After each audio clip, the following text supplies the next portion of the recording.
Hello friends, स्वागत है आपका हिस्ट्री हाइलाइट्स चैनल में। फ्रेंड्स, आज केवीएस हिस्ट्री पीजीटी का एग्ज़ाम था और मैं यहाँ आपके साथ कुछ क्वेश्चंस जो आज एग्ज़ाम में आए हुए थे और उनके आंसर्स डिस्कस कर रही हूँ। आप चेक कर लें। एंशिएंट हिस्ट्री की बात करें तो एक क्वेश्चन आया था कि स्त्री जैन तीर्थकर कौन थी, तो मल्लिनाथ थी वो। दूसरा क्वेश्चन था शैव धर्म से संबंधित स्त्री भक्त कौन थी, वो अंडाल थी। और एक अरेंज के लिए क्वेश्चन आया था जन, जनपद, महाजनपद, साम्राज्य। ये 4 ऑप्शन थे, इनको अरेंज करना था। तो हमें पता है कि सबसे पहले जन आए, उसके बाद जनपद बना, फिर महाजनपदों का उदय हुआ जो हम जानते हैं 16 महाजनपद, फिर उसके बाद साम्राज्यों का उदय हुआ। एक क्वेश्चन था कि अस्मक महाजनपद जो था उसका एक प्रमुख नगर कौन सा था, तो वो प्रतिष्ठानपुर पैठन ये था ऑप्शन में। इसके अलावा एंशिएंट का क्वेश्चन एक था कि हड़प्पा में महत्वपूर्ण धातु कौन सी थी, तो ऑप्शंस ये थे तांबा, लोहा, सोना, चांदी। हमें पता है कि हड़प्पा क्या है कि कांस्य युगीन सभ्यता है हड़प्पा सभ्यता, लेकिन जो ऑप्शन के हिसाब से हम देखेंगे लोहा तो वैदिक आर्यों के समय आया था, सोना और चांदी ये महत्वपूर्ण धातु नहीं थी। तांबा हम मान सकते हैं क्योंकि तांबा में 10% टिन मिला के ही कांसा बनता था, तो तांबा ही इसका आंसर होना चाहिए। इसके बाद एक क्वेश्चन आया था कि कबंध मुद्रा की मूर्ति कहाँ से प्राप्त हुई है हड़प्पा सभ्यता में, तो फ्रेंड्स ये कबंध मुद्रा जहाँ तक मुझे पता है ये कबंध मुद्रा वही नर्तकी की मूर्ति है जो मोहनजोदड़ो से प्राप्त हुई है।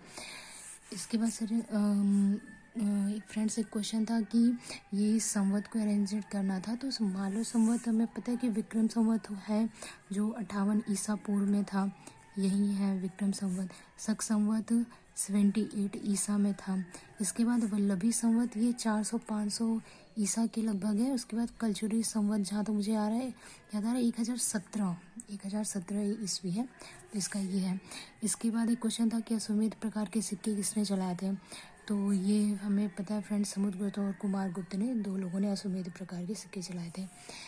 एक क्वेश्चन आया था कि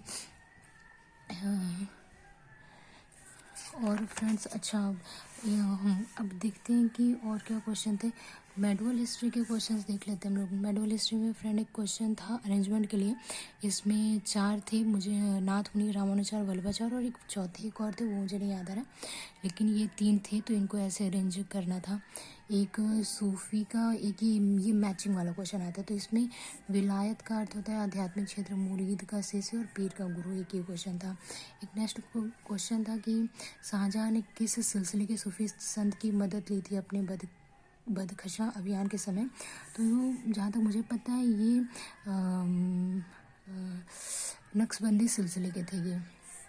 और एक क्वेश्चन था कि 1580 में अकबर ने कौन सी भू राजस्व व्यवस्था लागू की थी, तो ये हम सभी को पता है दहसाला पद्धति थी वो। 1580 में दहशाला पद्धति थी वो, है ना। इसके बाद एक क्वेश्चन आता है कि सिजदा पैबोस किसने प्रारंभ किया था, तो ये फ्रेंड्स बलबन ने प्रारंभ किया था। फिर एक क्वेश्चन था कि निम्नलिखित में से कौन मोहम्मद गौरी का गुलाम नहीं था, तो ऐबक तो हमें पता है कि थाई नासरुद्दीन कुबैचा, ताजुद्दीन यल्दौज ये तो थे ही थे। बख्तियार खिलजी भी जिसने कि बंगाल पे आक्रमण करके विजय किया था, नालंदा को नष्ट किया था, बख्तियार खिलजी भी इसका एक दास था।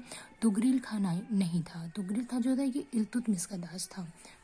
इसके बाद एक क्वेश्चन था कि वंशानुगत रूप से दी जाने वाली जागीरें कौन थी मुगल काल में, तो उसमें ऑप्शन थे अल्तमगा जागीर और वतन जागीर, और भी ऑप्शन थे लेकिन आंसर यही है अल्तमगा जागीर और वतन जागीर। हमें पता है कि वो होती थी जो कि राजाओं को, राजपूत राजाओं को वही जो जहाँ के वो आनुवंशिक रूप से थे राजा, वही उनको जागीर दे दी जाती थी, उनको वतन जागीर के रूप में। तो ये दोनों जागीर जो थी वंशानुगत रूप से दी जाती थी। एक मैचिंग के लिए आया था गुलबदन बेगम की रचना कौन सी थी, तो ये हमें पता है कि हुमायूंनामा थी, हुमायूंनामा। और ये मिनहाज सिराज की थी तबाकत ए नासिरी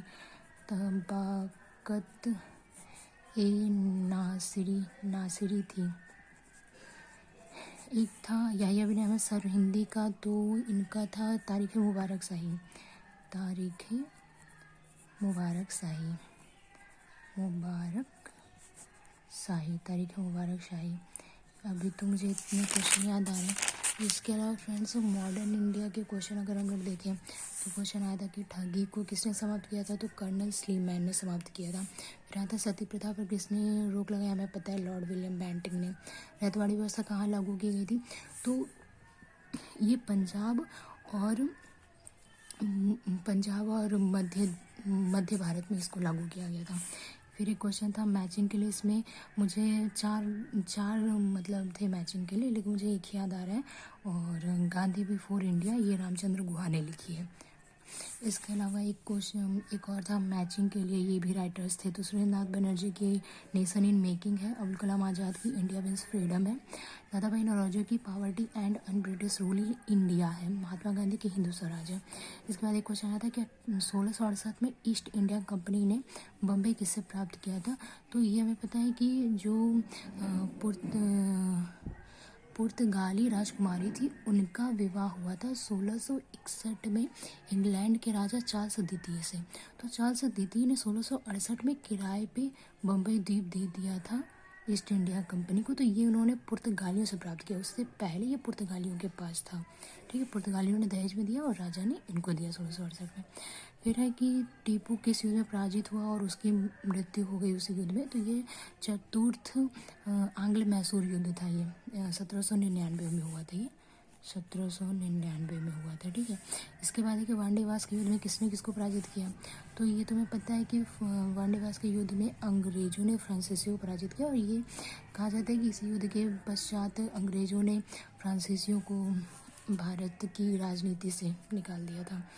इसके बाद नेक्स्ट क्वेश्चन था कि मुगल बादशाह द्वारा नियुक्त बंगाल का अंतिम नवाब कौन था, तो ये था मुर्शिद कुली खां, ये था मुर्शिद कुली खां, मुर्शिद कुली खां था, ये मुर्शिद कुली खां था, ये था मुर्शिद कुली खां। इसके बाद फ्रेंड्स वर्ल्ड हिस्ट्री के भी क्वेश्चन थे। वर्ल्ड हिस्ट्री का क्वेश्चन आया था कि ग्रीक इतिहास लेखन के एक जनक कौन थे, तो ये हमें पता है हेरोडोटस थे। एक मैच के लिए क्वेश्चन आया था लास्ट सपर, तो ये लियोनार्डो द विंची की थी, लियोनार्डो द विंची की थी। और इसी में मैच के लिए 4 थे, मुझे 2 ही याद आ रहा है, और एक था सिस्टाइन मैडोना उनकी थी, राफेल की थी सिस्टाइन मैडोना। इसके बाद चंगेज खां के नेतृत्व में मंगोल जनजातियों का एकीकरण कब हुआ था, तो ये 1206 में हुआ था। फिर एक क्वेश्चन था रोमन साम्राज्य का विभाजक काल किसे माना जाता है, तो ये 3वीं शताब्दी को माना जाता है। फिर क्वेश्चन था कि मेजी सरकार के प्रथम प्रधानमंत्री कौन थे, तो ये हराम्बू करके थे। फिर एक क्वेश्चन था कि औद्योगिक क्रांति का परिणाम नहीं था, तो इसमें कई सारे ऑप्शन थे, लेकिन एक ऑप्शन था कि वस्तुओं के उत्पादन में कमी, तो ये तो नहीं हो सकता था, क्योंकि अगर औद्योगिक क्रांति होती उसके बाद मशीनों का अधिक से अधिक मशीनों के द्वारा उत्पादन किया जाने लगा, तो उत्पादन में कमी तो नहीं आ सकती थी। फिर एक क्वेश्चन था कि पुनर्जागरण संदर्भ में क्या सही नहीं है, तो कई सारे ऑप्शन थे। एक ऑप्शन ये था कि मानवतावाद का प्रतिकार किया गया या उसका विरोध किया गया, एक ऐसा ऑप्शन था, तो वही ऑप्शन होना चाहिए, क्योंकि पुनर्जागरण के समय मानवतावाद को ही प्रश्रय दिया गया, और जो उस काल के जो राइटर्स लेखक और पुनर्जागरण के जो अग्रदूत थे जो भी उन सभी को मानवतावादी कहा गया, तो वो मानवतावाद को वो प्रतिकार या प्रतिरोध तो नहीं करेंगे, तो ये ऑप्शन इसका सही होना चाहिए। तो फ्रेंड्स ये थे कुछ क्वेश्चन जो आज एग्ज़ाम में